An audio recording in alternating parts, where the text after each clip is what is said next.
Hello, ladies and gentlemen. Welcome to the Joe Emilio Show. I'm your host, Joe Emilio, and with me is, I will remember the name, Tshepi from GOSA and Girls on Fire.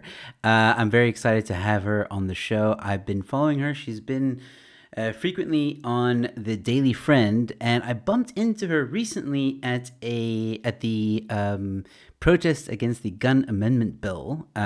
We started chatting. I said, "Please, love to have you on the show. I've seen you on ENCA ranting and disputing this gun amendment bill, and I got to get you on the show." And she graciously said yes. And Tshepi, how are you doing? I'm well and you, Joe. I'm very, Thank you very so much good. for having me. I'm Uh, excited. Thank you for being on the show. As I told you off air, this is a very anti ANC channel, so you are allowed to rant and say what you want on this show, not a problem. So it's encouraged, actually. If there's any questions from the audience, we'll take them at the end of the show because we got a lot to get through. And one thing that I think is very important, we're going to get to in just a moment. But before we do, I just want to ask you about GOSA and Girls on Fire. I think we need to give them a bit of a shout out. So I know that you're very involved with that. So just explain to us a bit what GOSA is, what Girls on Fire is, and how you got involved. All right. So, GOSA basically is a nonprofit organization that fights for the rights of um, legal firearm ownership. We've got an extensive membership that we basically have what we call backing from, and we basically fight for the rights. So we'll go to court even when we get this draconian laws put out. We'll fight for everybody's rights. We'll inquire with CFR. We'll do just about fight for gun ownership in the country. And the Girls on Fire basically is what you would call a spin-off. It's a ladies' movement, if I want to call it. Also non-profit. It was started by Lynette Oxley, and it's fighting for women to stop being victims. So it's important we focus. So on Girls of Fire, we focus a lot on gender-based violence and for women not to be victims any longer. But as you know, we use firearms as a tool, so that is very important to our organization. We help women and train women to be licensed and properly trained and so on, the legal way. So, and to be able to defend themselves, basically. So that's what the Girls on Fire campaign is about. As I say, it is now forming into be a non-profit organization. And we want to do a lot more and work with a lot more people when it comes to GBV and fighting anything that's concerned with women uh, and their safety and their children and their families. Fantastic. And how did you get involved? What got you into it? Well, besides my big mouth, um, you know, uh, yes, I had a friend who introduced me to firearms, and I landed basically in the hands of Paul and Lynette, and we've been inseparable ever since. And when Girls on Fire was born, I was right there, and it's been important for me to fight for women's rights. It's always been important for me. I'm a woman who can defend herself and so on. And I'm tired of hearing women become victims, even in their own homes. I can't say I've been in a situation where I've been abused myself or whatever the case is, but it was important for me for women to stand up for my rights. I Mhm. mean, you know me, I'm a short little person, but I'm telling you, I am a little bulldog. Absolutely, yeah. So that got me going. I want women to just take up their own ownership of their own safety. Mm. So yeah, that's how I got involved. Fantastic. And I'm sure you have friends or family that may have been victims themselves to GBV and stuff like that, which I'm sure has encouraged you to, fight for them as well. Yes, yes, I do. Sadly, I don't think there's anybody in South Africa who can actually say they don't have or know of someone who's been in that situation. And it's sad when they can't even defend themselves with tools that are there for them to use. I always say a gun is but a tool, much like a knife is, much like a cricket bat or a hockey stick, whatever the case is. It it's a tool. It's a tool you can use to Mm. to defend yourself. Not everybody can own a gun, um, because once you own one, you shoulder a lot of responsibility. And that is what we also teach women. So I just give women the option, protect yourselves, protect your families.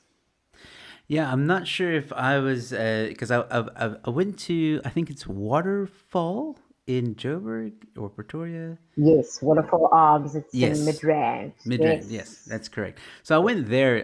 Sichle and I, I was helping Sichle with filming his little vlog because he did a vlog basically on Girls on Fire, and we got to see the waterfall shooting range, the gun shop, the shop itself. I mean, beautiful venue. It's like insane how Very. it's one of those moments. It reminds me of I don't know if you've seen the movie Click, where Adam Sandler goes into that Yes, warehouse, and then he says that line. It looks bigger on the outside. I kind of felt like that. It's like it this does. is It does. huge, huge gun shop, and we basically got to see. Girls on Fire, a whole new line of ladies coming in to. I think they got to the stage where they could shoot their live ammunition, and we got to speak to some of the ladies that were participating in that, and a lot of them were saying that most of them were saying that they are, they've encountered violence, they've had to defend themselves, whether it be a robbery, assault, break-ins.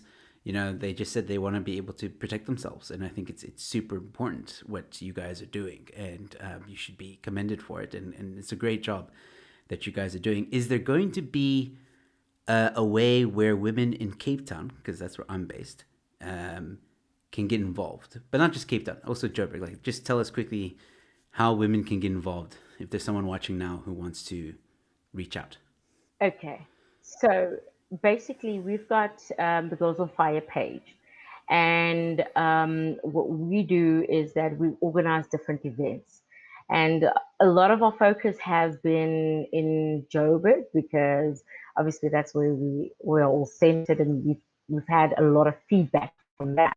So we are going to gravitate and move towards other regions and so on. I think COVID also dealt us a little bit of a blow because the plans were in there to start pushing out into other regions, and the requests have come through. And it's super important that we get women across the country involved. So we are making it. Just look out for the Girls on Fire page, and please, if as many women as we can get in those regions, that would be fantastic. If you can just shout it out on our Facebook page and say, please come down to Cape Town or whatever the case is, we will get on it. We'll start organizing ourselves to get down there and do a lot of the stuff. As long as we have the numbers um, to be able to do so. So yes, we will definitely be doing something. Fantastic. I see Peter Sawanga has asked a question here. I'll pop it up very quickly. It's to do with what we're talking about. What role do you think that men in their communities have to play in the protection of their communities? Well, you know, it's important for, and I'm speaking from a Girls on Fire perspective. Of course. Um, it is important, number one, men to get licensed and obviously legally so, and go through the correct channels. It's important for everyone to keep their pulse to keep the fingers on the pulse. What is going on in your community, what's not right in your community, and start addressing those issues early on before they become huge problems. It is important for men to encourage their women to be equally armed. We're not advocating for.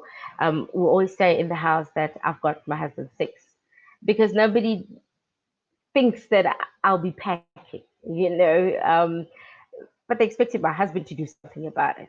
Get your families involved in your communities and the safety of your community. I think do more at a community level, getting to know everybody, getting to know the issues around it.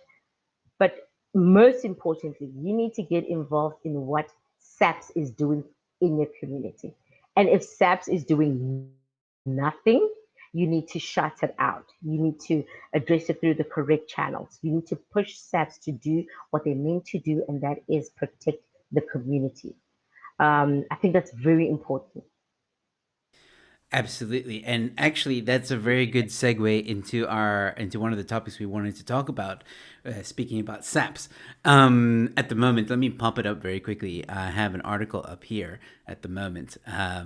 Concerns over growing SAP's DNA backlog. For those of you who may not know, there is a very serious situation at the moment in South Africa where there are, at the moment, as it stands, oh man, sometimes I wish I was making this up. The number of cases, as you'll see here, is more than 300,000 DNA Yes. backlog cases. That's just cases, as I mentioned in later on in the article you see here. This means there are more than 1.2 million pieces of evidence waiting to be analyzed. And I think there's a growing concern as well, because some of these DNA cases may expire. And not just that, what's really outrageous about this is we're not just talking, we're talking about anything to do with DNA. Okay, anything Yes. where a perpetrator has left, whether it be saliva, whether it be blood, whatever the case, and we're talking about murder, we're talking about sexual assault, we're talking about all these things, robberies, and 300,000 cases at the moment in backlog. Tshepi, what are your concerns here? How does this make you feel as a woman, with the GBV crisis that we have at the moment? We heard the president many times say we're fighting a second pandemic, which is GBV. I mean, surely I get pissed off when I hear him say that. I can only imagine you must be fuming. I was fuming. I'm still fuming. I fume every day over this because here's here's the issue. Um, a woman is raped. The perpetrator's DNA is right there. And that case will not see the time of day in a court of law because that sample will not be analyzed. Here's the kicker: this perpetrator, because they have not been confirmed to be the person, just walk around your neighborhood. How many times in the 3 years it will take SAPS to actually have that analyzed? How many times are you going to be attacked? How many times are you going to be sleeping with two eyes open? Because clearly it's not going to be one eye. You know, how are you supposed to live in those circumstances? GBV is a pandemic on its own. And with the DNA backlog, I call it the third pandemic. You get robbed, you get you get whatever in your home. DNA is right there, and nothing will get done. Your case may not even see the time of day in a court of law. It's not only sad, but it is terrible. And people should understand the impact of what this means. This means people will not see a jail cell. This means perpetrators will run these streets every day.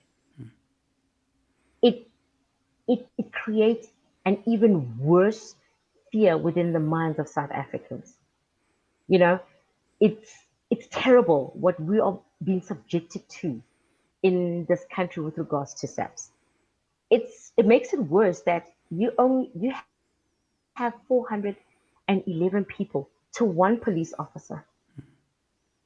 One. What is this? I don't understand why the minister and his team cannot see the damage they're doing to the people of this country. People will continue to live in fear. People I, will continue to be dying. I think to some extent that's what, to some extent, ANC wants. I mean, what angers me even more, Tshepi, is, recently Cyril, did a cabinet reshuffle. And if there's Mm. anyone that was meant to be on that chopping block, it was Bekitele himself. And Oh, the yes. fact that Cyril didn't say, hey, but sorry, you got to go, you've been failing, not just ANC, but also the citizens of South Africa, especially the citizens of South Africa, and especially the women. Um, and he wasn't fired. I mean, For me, that says the president doesn't care. He talks absolutely. about the second pandemic. He doesn't care because the very person who is meant to be upholding uh, the law of the land is not even in the best possible way to do so, and he's not removed, you know? Mm, And you still want us to be subjected to what, Mr. President? What? mm, You know? It, for me, it said the president doesn't care. He doesn't care about our security. He couldn't be bothered with the second pandemic as he framed it. He coined it, but he just doesn't care. I mean, Mr. Mr. Tsele can do whatever he wants in this country, and it's all good and hunky dory.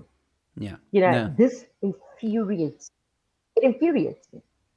No, and it should infuriate every single South African in this country. It should, I worry because this is, I mean, to me, set off alarm bells in many ways. You have a failing justice system at the moment. I mean, take away the backlog. Let's pretend for a moment that there was no backlog. The justice system itself is already slow. There's already corruption. There's already, there's a book I'm reading at the moment, "Give Us More Guns," which has documented the way that SAPS has sold guns on the black market to gangs.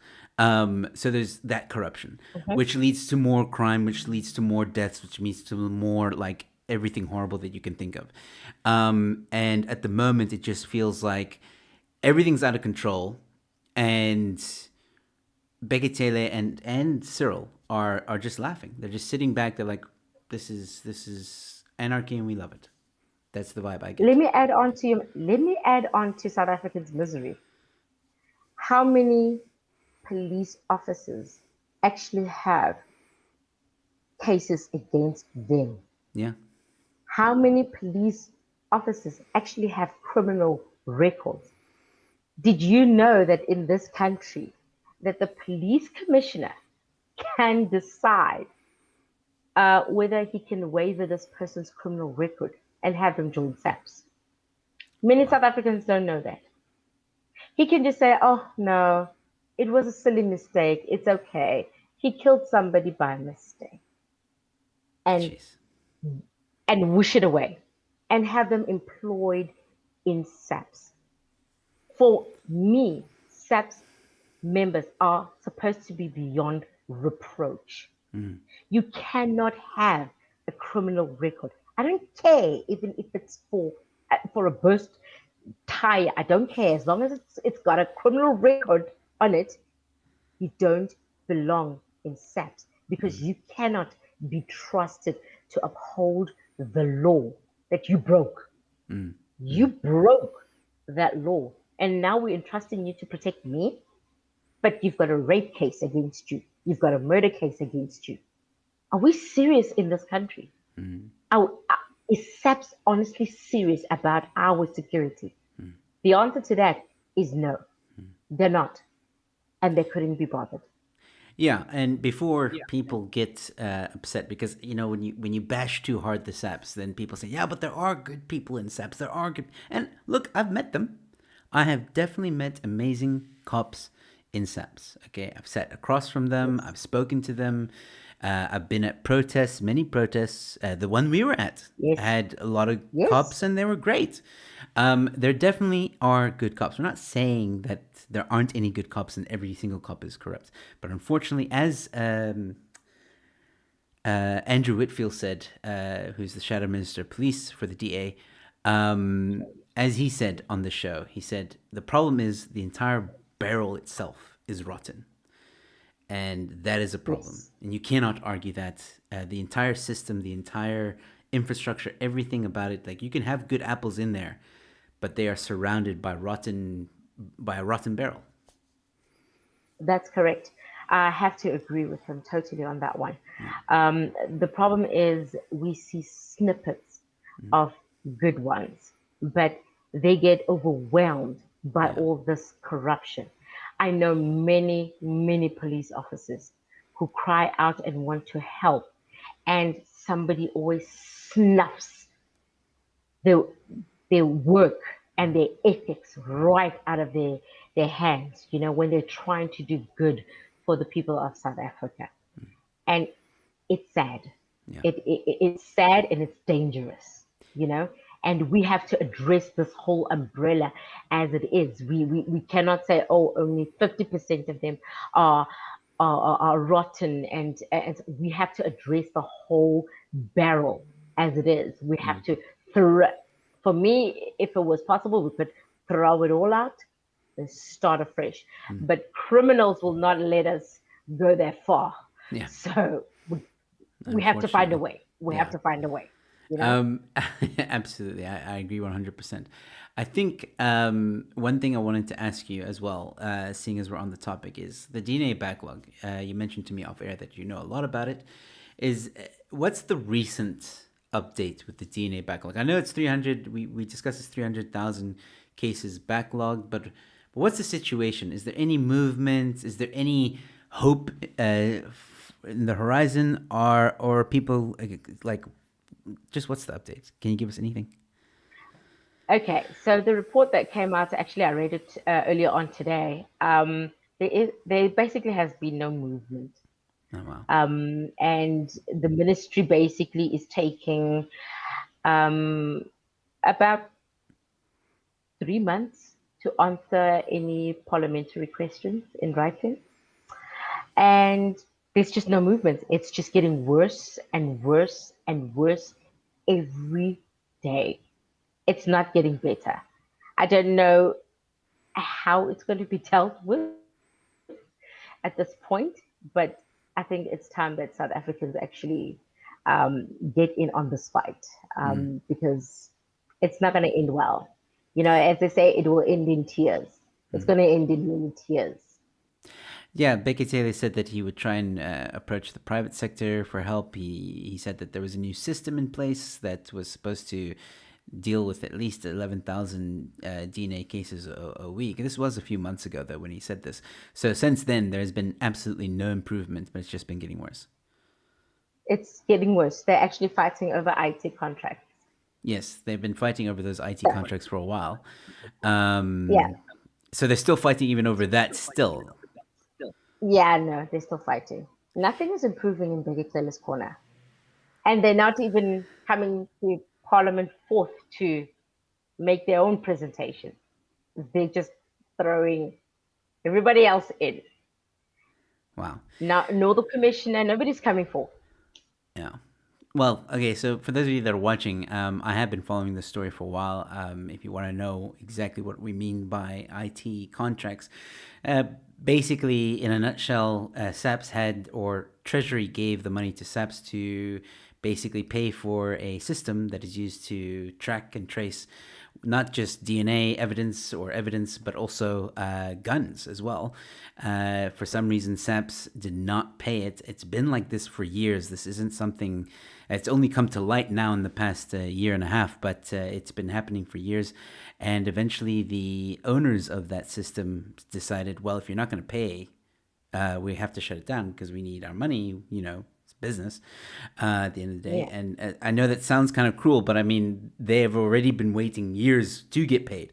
So they had to, do something. And that's when the backlog got really bad because the systems were shut down. Hmm. Even though SAPS had the money. Don't forget that. It's not like SAPS didn't have the money. They had the money. Treasury okayed it. Yep. Everything was ready to go. And SAPS, for whatever reason, and even when Bekele was asked about that, he was just like, I don't know what happened. So that's what we mean by these IT contracts. So basically, until now, nobody's paid anyone for the Nobody's system. Yeah, go ahead. and nobody is rescuing the situation, and nobody's doing anything. Nobody's doing anything. I'll tell you who's doing something. I'll tell you who's doing something. Criminals are out there doing their thing. They're out Yeah, there. They are doing their thing. They're flourishing. Their business is booming, and they're just, hey, it's a free for all. It's the wild, wild west out here. You know. yeah, yeah, Um, hey, if you're gonna rely on SAPs, they're gonna laugh at you. You know what I mean? It's the same thing when you try and take away my firearm from me and tell me I must rely on SAPs.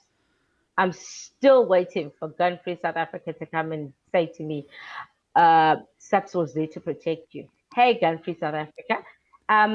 SAPS called licensed owners to come and help them with the looters, very true. Very you true. know? So it's just, I don't know. All right. Well, speaking about gun-free South Africa, this is a good segue as well into our next topic of discussion, which is the ANC wanting to do that amendment to the gun bill. And obviously, gun-free SA is, lapping it up. They love the idea. But, again, to your point with the looting, that should have put that amendment to the gun bill dead in the water. But unfortunately, it hasn't. And as I mentioned earlier in the show, that's where you and I met at a protest against the gun amendment bill, and where aforementioned Andrew Whitfield met us, and he took the letter of demand. They happened to be at Parliament. They came out. They took the letter of demand. I got it all on video. I do have a video out documenting that if you guys want to check it out. But anyway, the point here is, Tshepi, is I want to understand a little bit more about this amendment to the gun bill. As far as I understand, the big thing, at least for me and to my understanding, is that this amendment to the gun bill will seek to take away self-defense as a reason to own a firearm in South Africa. Now that sounds very alarming. What else can you tell us about this amendment bill? Or sorry, amendment to the gun bill. Okay, so Section 13 is the biggest one because a lot of people take up that section for self defense. I mean, that's most people, you know. And then you've got a proposed amendment to Section 16. You've got, and that is your sports shooters and so on. So, what it seeks to do is that, so for sports shooters, I'll give you an example.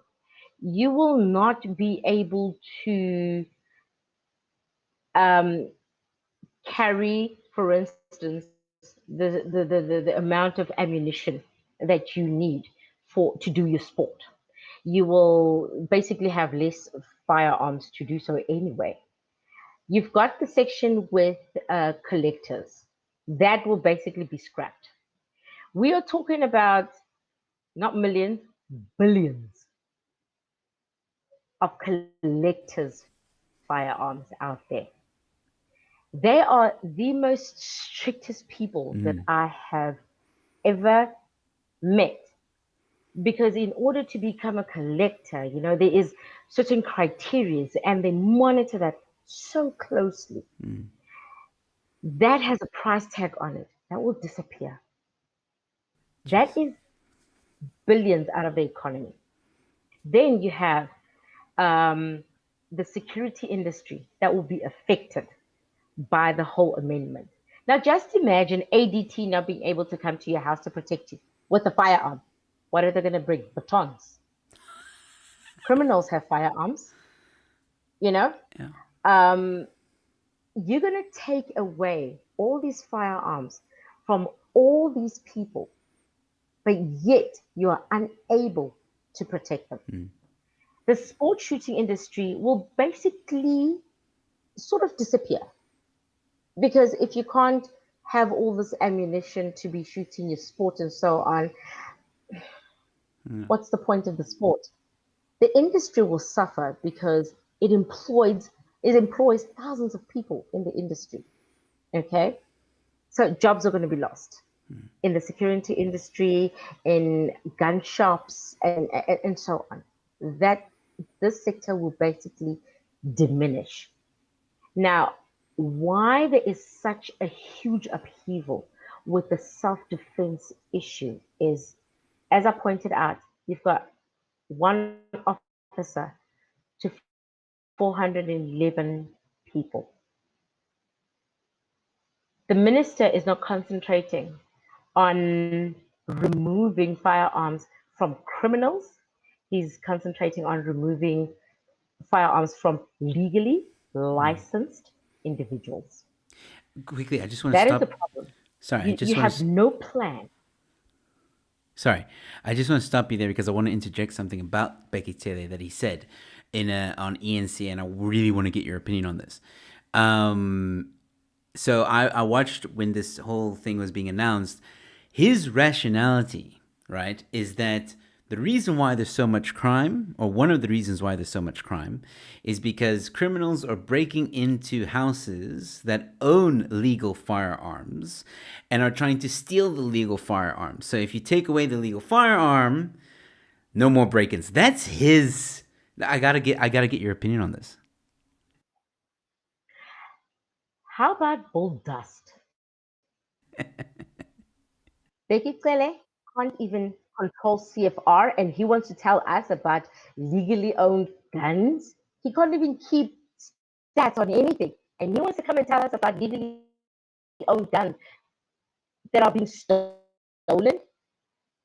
Let's focus on SAPS firearms that are actually not even being stolen, being given away by SAPS to Mm-hmm. criminals. Mm-hmm. Let us get to that point. You know, he wants to. He will not talk to you about that.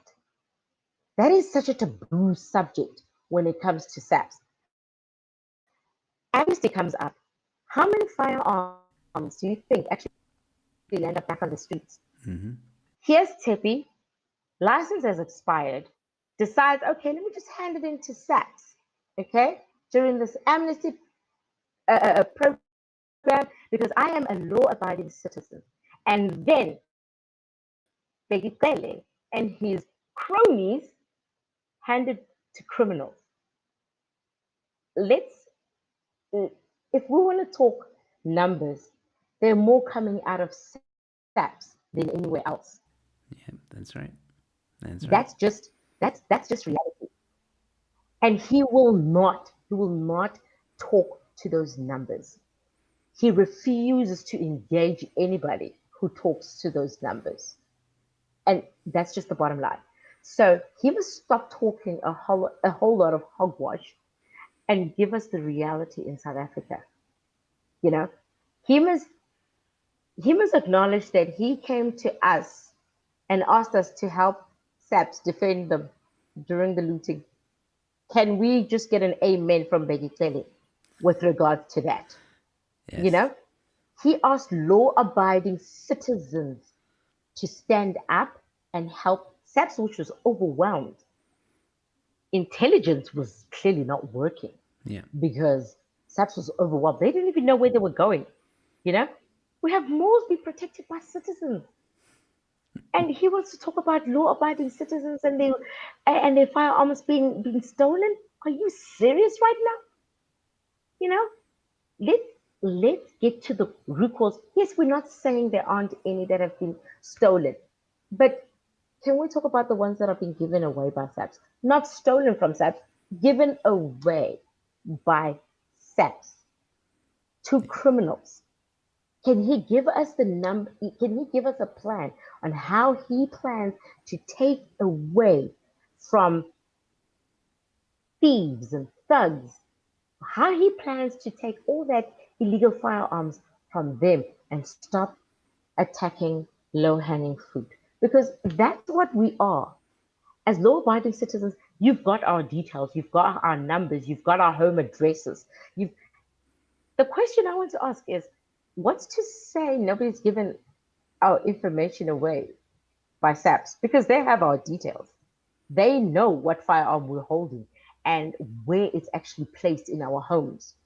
That's a good point. So the question is SAPS not giving away our information? Sure.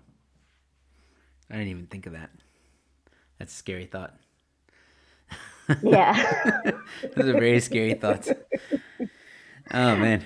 No, I couldn't agree with you more, and again, it just shows the incompetence of Bekele. His mind is not in the right headspace. I don't know. I actually don't know where he's at, to be honest. The yeah, I think it goes back to what we were saying earlier. Is I cannot believe the deafening silence that a lot of South Africans have on this. It's worrying. As much as I say on the show that the ANC cannot be trusted, Bekele cannot be trusted. I mean, we got a 300,000 DNA backlog. They want to take away the guns, and people are just, eh. It's odd to me.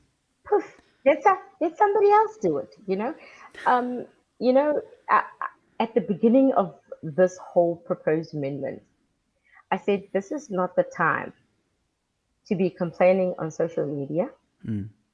and tweeting. That Bird app has many of them. Facebooking and yelling at the top of your voice. This is the time to actually stand up and take action. Mm. There is a beautiful a picture that speaks volumes, and it's of these small fish that have come together to look like they're bigger than a shark, and they're just about to swallow the shark. Mm. And I'm saying, if that doesn't tell you that the more South Africans group together, you can fight this mean looking uh, animal, if I can put it that way, you know, and get it right. Let it not eat anybody else. Let it not attack anybody else. South Africans, unfortunately, and I say this with a very heavy heart, have got the greatest ability to talk and talk and talk. But when you're asked to actually do something about it, you take a step back. Let Tshepi handle it. She seems to be in the front of it. Let Joe report on it. Let Barry Bateman or whoever do whatever. You know what I mean? Except not me Mm. as a law abiding citizen. It Mm. is the time where you take back what belongs to you, and it is this country. Mm. South Africans need to take back what belongs to them. You want to live in a Switzerland? You want to live without burglar bars? I mean, I'm telling you, my house is fortified better than a jail cell. I feel like I'm worse than Kosimampuru. You know what I mean? Seriously. Hey, you're not the only one, my friend. I, You're not the only one. I own a gun. I have security. I have neighborhood watches. Come on. Yeah. Is this any way to live? I can't even let my kids leave the complex on foot. I can't even I can't even ask them to take public transport anyway. You know? Yeah, that's true. I live in fear. I live in fear. I want to get them into the gates of school and get them out of the gates of school myself. You Yeah. know what I mean? How long are we supposed to live claustrophobic like this? It is so sad that you cannot decide that, oh, but Joe, I can't sleep tonight. Let me go take a jog at this time of the night. Joe, do you dare to leave your house at this time of the night and take a jog? Well, I Well, can't. I can't because of curfew, but otherwise, no. otherwise, no. You know what I mean? It is so sad that we have to get our neighbors to be listening out. Is there something going on? What's happening? When you call the police, they say, "Is there gunfire?" Yes. Don't expect the police to come. They're not coming. They want the gunfire to disperse. They want to come here and collect a body, take statistics, take reports, fingerprints, and so on and so forth. How are we supposed to be living like? How do we continue to live like this? I promise you, South Africans, I swear, are trying to numb themselves with jokes. We laugh because it's too hurtful to cry anymore. You know, I it's think, sad. yeah, I would tend to agree with you. I think there's another side to it as well, is that I think for the past, I don't know, maybe even longer than the ANC has been in power, South Africans have become desensitized to a lot of this stuff. Because it's load shedding, it's water crisis, it's lockdowns now, it's all this, just one after the other. You hear about corruption, and this SOE now is bankrupt, and then you hear about now they want to contest or they want to postpone the elections. Then it's crime is abundant, and this person died, and that person got robbed, and it's all around you. And I think to a certain extent, once you live in it for a few years, you become desensitized to it. I think anybody who comes from And like, yeah, go ahead. I think it's also the time where we start feeling that pinch, you Mm, know. Stop trying very much to have this as a joke all the time. We make ladies, think about their surroundings all the time in South Africa because it is important for them to know that you can be attacked at any time. If South Africans always all had that heightened sense of we're living in the wild, wild west, and I got to do something. Joe, let me put it this way. If you have a heightened sense of security, I have one, and the whole community just has one. I'm telling you, when a thief drives into our neighborhood, we will know. We will know, and we will deal with it decisively into a jail cell. You understand what I'm saying? But we laugh it off. There's so much money being stolen in our system, and they keep taking and taking and taking and taking. When does it stop? When do we say no, that's enough? I'll tell you when they start meddling with our security, when they start wanting to make us a nanny state, a yes state, when they start building up their walls, getting more for their security and taking away ours. What are they preparing for, Joe? What are they preparing for? Armageddon? Godzilla? What are they preparing for? Because they're leaving us vulnerable out here. yeah. No, It, you're it's scary. you're absolutely right. I mean, they took budget from SAPS and put it into their own private security. And then at the same time, they're implementing all this, like, oh, we want to take away your guns. And at the same time, they're trying to implement EWC and all these other policies that are just going to hurt South Africans more than anything else. And as you mentioned earlier, the tax, you pay for so much. The taxpayer now, the tax base has shrunk so much over lockdown. I don't think people realize. And now with almost a 50% unemployment rate means that crime, when the people are unemployed, crime goes up. So when you have a country that is nearly 50% Yes. unemployed, expect the crime to go way up. And now you want to take away the guns and you want to do all these other things that are just going to cripple society more than anything else. Yeah. Yeah, it's. I think we're talking about some realities here that should.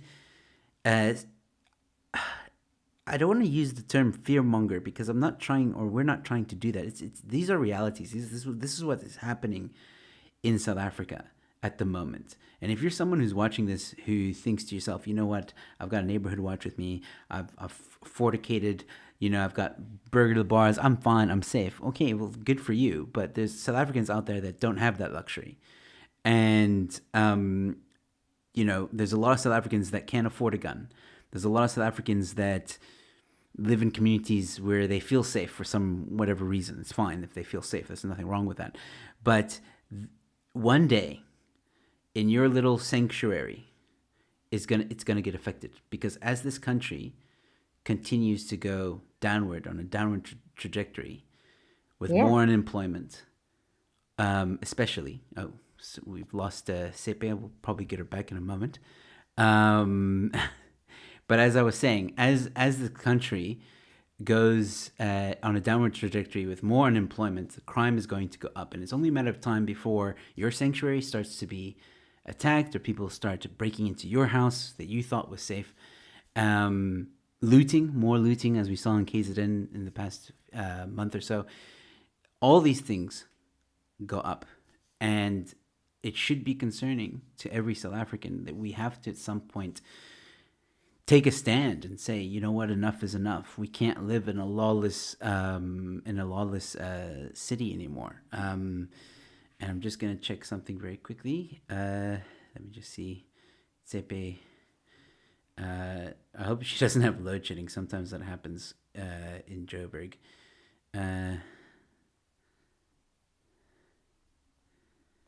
So I'll wait for her to come back. I still wanted to take some questions from you guys. There have been some questions coming in that I've been making notes of, and we were going to address them just now. So just hang 5 for me, ladies and gentlemen. Maybe Becky Tele was listening. Yeah. So Shack Dweller saying, evening people, evening Jeremy. Thank you, Shack Dweller, for joining. My guest has lost connection, and I hope she will be back shortly. Yeah, I hope. There could be load shedding on her side. Maybe that happened. But either way, let me look at some of the things that come in. Oh, of course, I have to address this. Peter Swanga, thank you so much for the 35 Rand super chat. It is greatly appreciated. He says, not everyone is going to make it to the promised land. Yeah, well, that's a very scary thought as well to say. But thanks so much for your 35 Rand super chat. It's greatly appreciated. Thanks so much, buddy, for the support. Really means a lot to me, and thank you for watching as well. Okay, cool. So let's see. Peter's also here. Carmen saying, "How are you, Jeremy? I am good. I'm just waiting for my guest to come back. I did send her a WhatsApp to tell her to just try and come back in. Hopefully, she can join us again shortly. Sorry, ladies and gentlemen. Please bear with me. There we go. She is here. Here we go. Let me just put her up here. Hey, you're back. Hey, yes. Sorry. But as I was saying, I was just saying, basically making a point that, as crime goes up because of unemployment, because of, policies that make it almost impossible for certain people to gain jobs. Jobs are scarce as well. And people resort to crime. People who live in those sanctuaries or believe that they live in those sanctuaries also be affected at some point. No one is safe from the failures of the ANC, no matter where you stay. No matter where you stay. And there is a story that actually that happened to Minister Cele himself, actually. Interesting.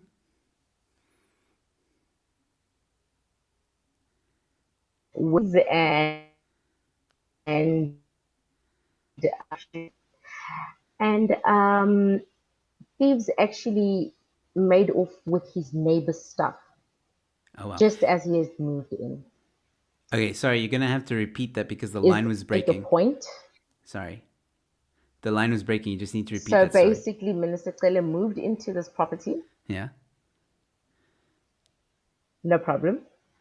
So Minister Cele moved into this property, and just after he had moved in, thieves made off with his neighbor's entire home content. Oh, wow. if that's not telling you that not even you in your gated community is safe with the minister right next door, you're not safe anywhere in this country. You're not, you Wow. know? Um, yes, yes. All right. So we know the story all too well in Pretoria. We just look and say, okay, all right, minister, whatever you say. Yeah, like yeah. Like I said, I think South Africans have been desensitized to a lot of what's going on, but I think it's time, for people to wake up a bit and start realizing, you and I have these conversations not just on social media, but on YouTube and various places in our places of work or wherever it might be, to Correct. help people wake up and say, hey, it's worse than you think. Like you. And again, like we said earlier in the show, we know of someone that has been affected by this, whether it be with GBV or it be with a robbery or it be with whatever. I mean, I've been robbed in South Africa. My Wendy house was broken into. It happens. It's happened to everybody. I mean, I'd be surprised if someone in South Africa who's lived in South Africa for a number of years hasn't been affected by the crime in South Africa. I think everybody's been touched by it Yeah. in some way or another. And Um, and yeah, it's important that people. There's this attitude in South Africa where it's like, yeah, what are you gonna do? This is Africa. This is South Africa. And it just got. I think it starts there. Stop that attitude. It's not acceptable. It's not. This situation is not acceptable at all. we cannot be uh, what I term couch coaches. You know, the Mm, couch coaches. Everybody has an opinion about the coach and how he's dealing with the team and training the team and whatnot and shouting at the TV. And try to take any of those people into the coach's position. Let them coach the team and see how well they actually do. mm. No, absolutely. And then you realize that it's an even bigger job. We in the industry, we look into these finer details. We know how scary it is. South Africa sees sunshine. We see dark days. We Yeah. see dark days ahead. We see unemployment and everything else coming up in front of us because of the actions of the current government. We know just how far the government looting is affecting us as individuals. You look at your payslip. Listen, when you know that your tax can pay three more other salaries, and you see billions being mentioned as gone, Yeah. gone. Oh, so and so bought this car and that house and went to Dubai. How many people have been brought to book? How many recoveries do we have? You know, we are sitting at such a low percentage. It is horrific. South Africans think just because they see it on TV, oh, it didn't happen to me, therefore they stole your money. They're taking away your security. It's not Tshepi's security. It's not Joe's security. It's your security. When you need it most, Yeah. they are not going to be able to deliver it to you. Your cost, sadly, to SAPS is 1,617 per annum. That's your cost. How cheap is your life, Joe? How cheap is your life? It's important to understand that you cannot say there are other people who will fight the fight. You have to fight the fight together. We have to move as a unit. We have to, I look at these kids show and, there's a lot of analogies you can make out of it. What do they call it? My son's favorite, Power Rangers.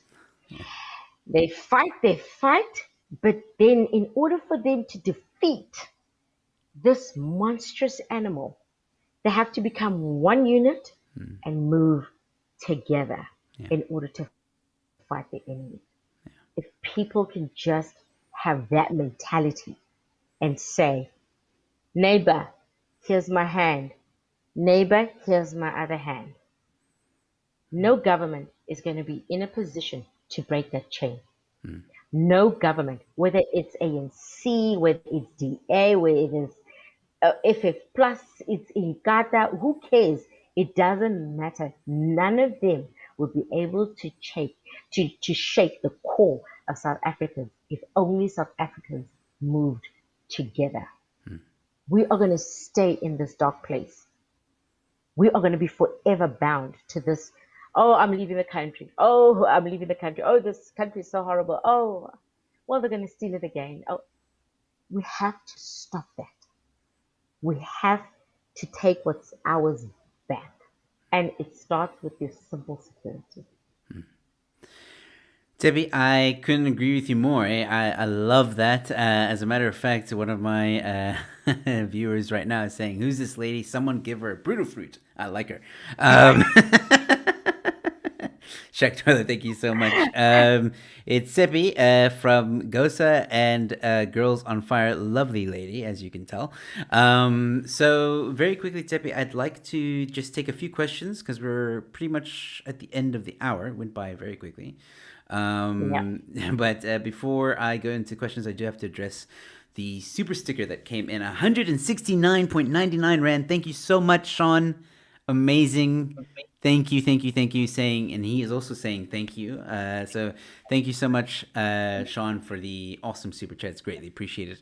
And then, so we had some questions come in. I've been trying to keep up with the questions coming in, just making notes here. And Peter Sawanga, thank you, Peter, for watching the entire show so far. He has a bit of a criticism here. I have a criticism of the gun owning community. Why do you not own the culture? Young men and women love action films and rebels. Why are you guys so meek? I'm not exactly sure what the question is. But I think what he's trying to say is there's a culture around, the question of which has often come up from like people like Free Gun SA or whatever. Oh, gaming makes you violent. These shooting games make you violent. So there's a culture around violence that influences crime and the want to have a gun for criminal acts and stuff like GTA, for example, has also been under scrutiny for the Grand Theft Auto game for promoting. I use that word very loosely. Violence because you're a type of gangster in the game and you have to build an empire, criminal empire, and stuff like that. And action movies that have guns and stuff like that. I'm assuming that's what he means by own the culture. There's this culture. Peter, you'll need to correct me if I'm wrong. But yeah, what do you say to people who say that? Well, okay, in terms of our movement, and we want to promote the safe and legal ownership of firearms. We want to promote a culture of it's not a toy to be played with or to be harassing people with. We want the culture of it's for my safety, it's for my family's safety. We're not rebels, you know. We're not what do they call it? We're just not gun ho. We're just not all over the place, trying to be all macho or whatever the case is. Yeah. We know the kind of damage that the tool can inflict on an individual, and we want people to know that it can inflict that kind of damage, and can you shoulder that responsibility, that should you be put in a position to use that weapon, that you're going to carry it with you, you know. We're not rebels. Honestly, we don't want to behave like rebels. We don't, we don't, we abide by the law. We conceal our firearms. We don't want the whole world to be knowing that, Yes. oh, oh, she's holding one right now, and she's gonna go berserk right now, and she's just gonna point it at anybody and these laws, and we want to abide by those laws. It's important for us and for anybody who comes into this community, that what owning a firearm is. So I think the cultures we see on TV, that's a bit of a no-no for us. Thank you. Yeah, and statistically speaking as well, the majority of gun owners are actually very law-abiding and are not part of crime. Very, very low percentage actually have any criminal records. Apparently I misunderstood, but that was a good answer nonetheless, because there are people that do say those things. So I'm glad you answered the question. Apparently I misunderstood though. He says, no, I mean the culture of self-defense and autonomy. So going back to his, I've lost it now, but yeah, he meant the culture of defense and autonomy. So owning that, and I think you are. Okay. This is what especially Girls on Fire is is trying to do. This is what we're trying to achieve. We're promoting self-defense.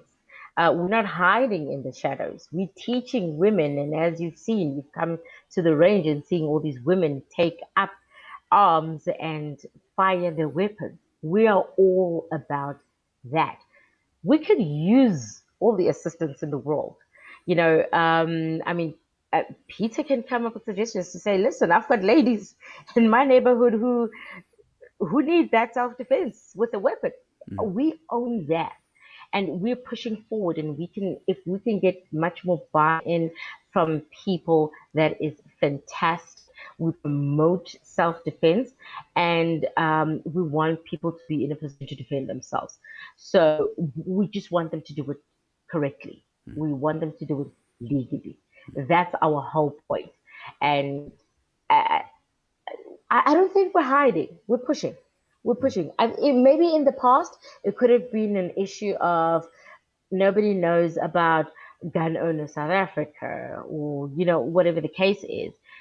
The tide is changing. You have the likes of me standing in front of you and saying, defend yourself, Yeah. arm yourself, go out there. It is important that you get that done. But we are definitely pushing in that direction. Yeah. Well, I think. Sorry, I'm just thinking now, because I agree with what you're saying. Nothing wrong with what you're saying.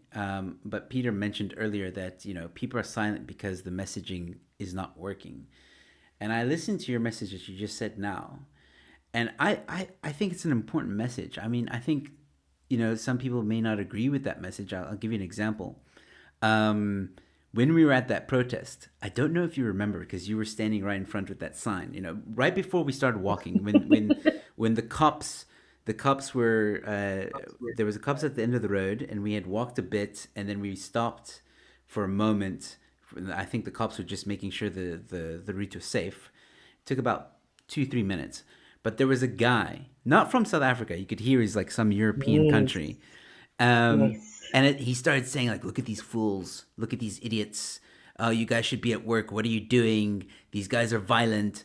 And it's like, really, dude? Like, you don't even know what we're talking about or what this is about. You think you know, but you don't. And I think that's where the messaging can get a bit mixed up, because people like them that think like, oh, these guys want guns and they're violent and they're crazy and they just want to, shoot people. It's not about that. But I don't know. I What think do you think? what's even worse is that he actually at that point mentioned that you see all these white people wanting guns. Totally miss me. But then again, hey, I'm so small, you could have missed me any day. You know what I mean? Wait. Totally ignoring the There was exactly. You weren't the only person of color there. Like, just by the way. Yeah, exactly. Yes, Oh yes. Lord. Yes, absolutely. And he totally ignored the rest of the black group that was there. No, no, he totally ignored us. But this is the point that GOSA and Girls on Fire basically is trying to to push forward. It's not a a white male thing. If you get what I mean, Yeah. we have a lot of black licensed firearm holders. Yep. Yes, they're in the wing, and we have to work hard to bring them out into the forefront. But let's accept that nobody is as big of a mouth as Tshepi is. You know what I mean? And I'm willing to take on Mr. Dops if I have to myself in a parliamentary questionnaire if I'll have to. Some people just prefer to be in the wings. Yeah. You know, Yeah, that's true. and we have to work at that. Yes, we have to work at that. But honestly, it's a work in progress, and we've made huge, huge strides. From say even 5 years ago. There has been a total there has been a change in the industry. Where we acknowledge one another and what we do. We've got. I don't know if there's a gentleman by the name of uh, Timber. If not, Timber speaks as much as I do. If he ever sees this, then he'll know I spoke about him. A big mouth like I am. Um, we are the guys who are trying to get everybody else into this boat. Let's move together, guys. Let's move together. So if we're talking in that sense, yes, there's a lot of work that we do have to do, but we're working on it, and that's the important part. Not sitting back. We're not saying it. There hasn't been that silent existence of people in self defense and so on. We're working on that. I think join us, give us a chance. Don't just speak from the wings. Join us. Join us. Let's work together. If we can get more people out there doing it, let's do it. But we can only do it together. I mean, I can't be fighting by myself and going walking all the way to Parliament and you know getting myself in front of police officers and trying to defend the whole country. It's important. Work with us. No, absolutely. I think what also makes it difficult is the lockdown. I think a lot of people, because of the restrictions that you have at protests and stuff like that, that also hinders the movement a little bit. But I think, again, talking about it on platforms like this, talking about it on ENCA, it's just talking about it every day, whether you're at a braai with a friend or whatever, it helps to grow.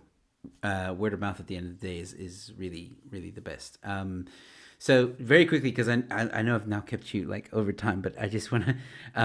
This is a very good statement made by Lorsola saying resistance starts with being vocal about the truth. Oppression starts with suppressing the truth, and I think that sums up quite a bit of That what is we just correct. spoke about. And then Absolutely beautiful. Peter saying gun owning female gun celebrity, maybe maybe that's something to look into.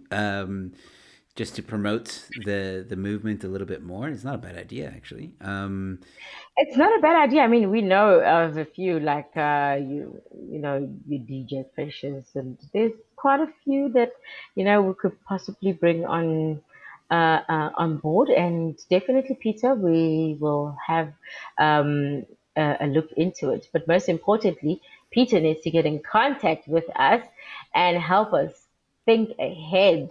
That would work. That's a big start. That would work for me. So, Peter, get my numbers from Joe and everything else. Let's have a chat. Let's work on this. And he also says he loves you. So there you go. He loves the guest. Thank you, Peter, so much. And then Ari Erasmus has given 140 Rand super chats. Thank you so much. He says, or she says rather, let's work together. I agree. We got to work together as we just mentioned. All of us need to work together. Thank you so much, Ari, for the awesome super chats. It's greatly appreciated. It goes a lot, guys. These super chats go towards the channel.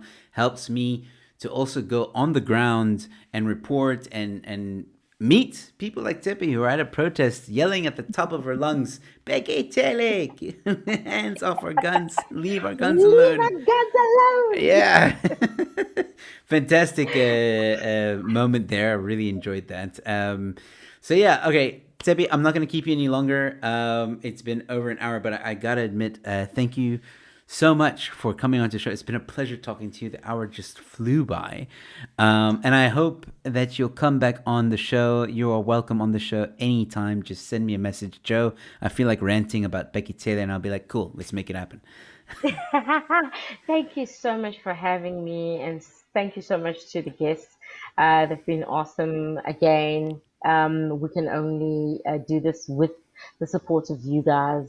It's important that we realize just how much we need each other in all this, and in this war that we're in. You know, it is actually a war, Yeah, and I greatly appreciate the support.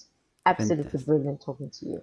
Fantastic. And Tepe has written about the DNA backlog. She's promised to send me a link to that, and I will probably make or use it to get some information and make a video, an update video on the DNA backlog. I need to. So expect that in the next week or so, ladies and gentlemen. Keep your eyes on this channel. I will be keeping my eyes close to this story. Thank you once again, Tepe, for joining. And I'll be back tomorrow evening with a gang of comedians, and we're going to just talk a lot of, excuse my language, cuck, which is it's late night chat. We just no, seriously, we just talk about random stuff and we crack jokes. All it's a lot of fun. I'll be listening. It's a lot of fun. So if you're into like a nice, chilled, relax, and the audience can like ask us questions, and we just banter all the time. It gets really fun. So please join me there, and I might have a guest on, a surprise guest. I'm not going to say who. Very excited though to have this guest on. So tune in tomorrow night, and if I don't see you then, ladies and gentlemen, stay safe, be kind to one another, and I'll see you at the next one. Cheers.